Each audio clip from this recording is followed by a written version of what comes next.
mucaaradka oo iclaamiyay 4 Juun oo berrito ku beegan barnaamij aad u ballaaran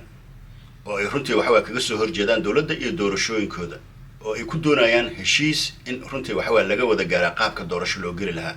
iyagoo ku adkaysanaya doorasho dadban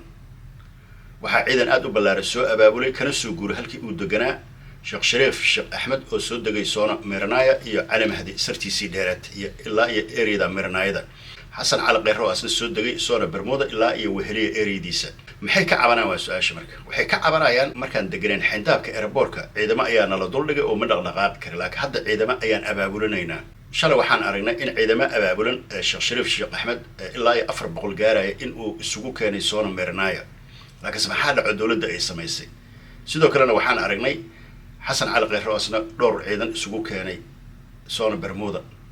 مركا محن كلو أرينا روبل سيدي سبوا وديده oo wuxuu aniga waxa wax ciidana iyo waxa qaab ciidan waxba kuma abaabulay runtii waxa muddo inuu waxa heshiis galay oo runtii waxa uu ka tanaasul raba qaabka ay u dhaqmaan mucaaradkan Cabdiraxmaan Shukuurna waaba uu isu keenay way dhowr ciidan ilaa ay waxa inta laga dalbaday markay kun ayaa loo diray nin kun keera kuma jiro Sheekh Shariif ayaa 400 ku dhawaad soo helay Xasan Cali Qeyr 100 wax gaaray xataa sooma uusan helin oo rugi uu ku tashanay Jaafar garabkiisa ayay ka baxeen Cabdiraxmaan Shukuur ilaa iyo 4 staff ku waxaan waaba keenay waaba Roblana meesha waa uu ka baxay raga kalena iska badaa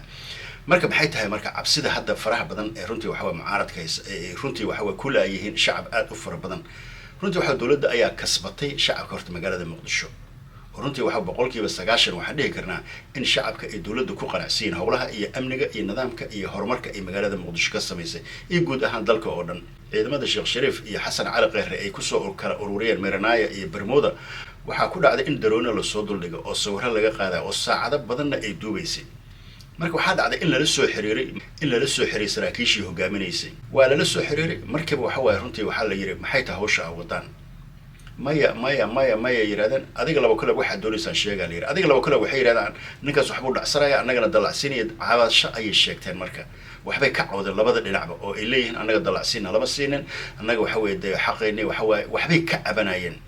هذا على حال الدولة هذا وحيكون أمرتي إني بريس بنامبحة سن بدأ إني كوب بنامبحان إذا ما داس أو يرنتي وحوا واحد بعتها يسن جيسن إذا بدأ الدولة ده يسن كهرمان أي لغة أمر سراكيشي ودتي إذا بدأ معارض الشيخ شريف وحوا حس على قير رأيك له جامين أيين واي وقرادين مركب بنامبح وده ماذا وحال ولا بالله إن أي وحا أي كعبان أيان رنتي وحوا لقلها جون دونه marka taas waxay u muuqataa in waxa runtii horumarka droniska laga gaaray iyo runtii waxa lagu soo bandhigay barta ay ku dhuumalaysanayeen oo filmaan laga duubay in ay sahashay in maanta iyaga la xiriiray in la absi gali waa ciidan mushahar qaata oo runtii waxa rajo kale inay mustaqbal waxa runtii dalka ka sii yeeshaan iskumana halay karaan marka waxa muuqata in ay Sheekh Shariif iyo waxa runtii Xasan Cali Qeyr ee laftirkooda waxa ka dhex kulmaysanayeen oo ay raadinayeen dana kale meeshii u joogeen oo ay ka cabanayeen runtii waxa arrimo iyaga u gooray inay ka cabanayeen marka waxa laba kale Brito waa arki doonaa wax banaanbaxaas ku soo kordha marka banaanbaxada waxay u muuqan doonaan kuwa runtii waxa si amniga ku dhaca maadaama ciidamadii ay isku haleynayeen si toos amar loo soo leeyahay wax kacdoona wax dhaqdhaqaaq ma sameyn kartaan ciidamada dawladda waa inay ka amar qaadataan waa ciidamada iyaga ay wateen oo shalay waxa geela loo qalay aan arkaynay waxaana taas taashay darooniskana saashay in waxa kaamira laga wada duubay wajiyadoodii iyo qaabkooda iyo madaxdii hogaaminaysa la xiriiray kadibna ay cabasho keeneen yiraahdaan annaga waa runtii waxaan ka cabanaynaa meeshii jooga leeyahay amarna ku jooga ilaa iyo waxa ay ka dhamaanayso marka waxa soo kordhay bal arkana waxa kale ku soo kordhay